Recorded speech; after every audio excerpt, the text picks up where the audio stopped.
ইসলামী আন্দোলন বাংলাদেশের সিনিয়র নায়েবে আমির মুফতি সৈয়দ মোহাম্মদ ফয়জুল করিম বলেছেন, আপনারা পিআর প্রশ্নে গণভোট দেন। জনতা যদি পিআরের পক্ষে মত না দেয় তাহলে আমরাও আর দাবি করব না।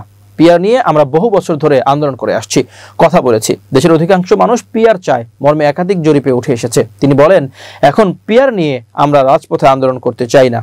বিএনপি যদি জনতার উপরে আস্থা রাখতে পারে তাহলে পিআরে তাদের সমস্যা কি? তার 90% ভোট পেয়ে 270 আসন নিয়ে এককভাবে দেশ পরিচালনা করুক, আমাদের তো সমস্যা নাই। বিএনপি জনতার উপরে আস্থা রাখতে পারছে না কেন?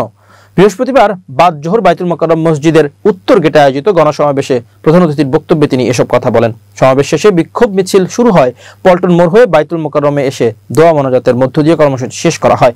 ফয়জুল করিম বলেন, এত রক্তক্ষয়ী একটি গৌরবময় গণঅভ্যুত্থানের পরে জুলাই সনদের আইনি ভিত্তি নিয়ে নিশ্চিত করা, হত্যাকারীর বিচার করা এবং ফ্যাসিবাদের দোসরদের উৎপাত বন্ধ করার মতো গণদাবি নিয়ে রাজপথে আন্দোলন করা লাগবে তা চিন্তাও করি নাই। শায়েখে চরমনাই বলেন, আমাদের দাবি স্পষ্ট, সংস্কার করতে হবে, জুলাই সনদের আইনি ভিত্তি দিতে হবে, বিচার দৃশ্যমান হতে হবে এবং পিআরে নির্বাচন হতে হবে। এটা জনতার দাবি।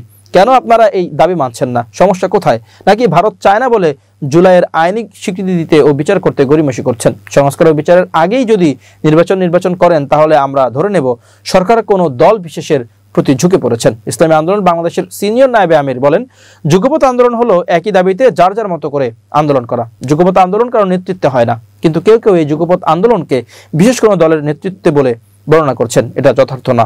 সংবাদ প্রচারে আরো সতর্ক হতে হবে সাংবাদিকদের।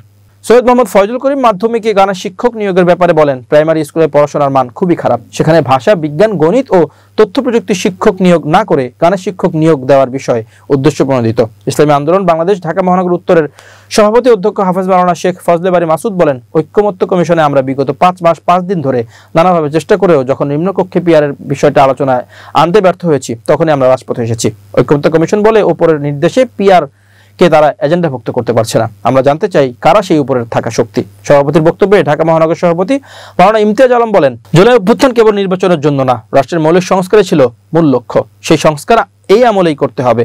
নির্বাচনের পরে সংস্কার করার যে কথা বলা হচ্ছে তার উপরে আস্থা রাখা যায় না।